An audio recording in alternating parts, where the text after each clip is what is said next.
నమస్కారం ఘంటారావానికి స్వాగతం. ముందుగా ప్రధాన అంశాలు. ఉత్తరాంధ్రలో జోరు వానలు, ఎక్కడికక్కడ జలమయమైన రహదారులు.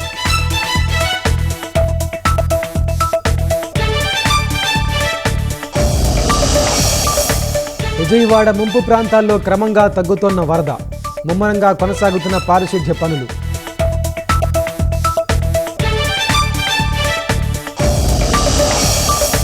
విజయవాడలో పర్యటించిన మంత్రులు నారాయణ, కొండపల్లి ఆహార పంపిణీ, తాగునీటి సరఫరా గురించి ఆరా.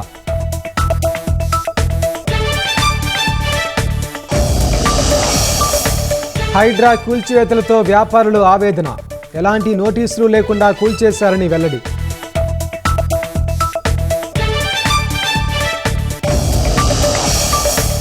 పుణెలో ఘనంగా గణేష్ నవరాత్రి వేడుకలు, రికార్డుకెక్కిన 42,000 మంది మహిళల ఏకకాల హారతి.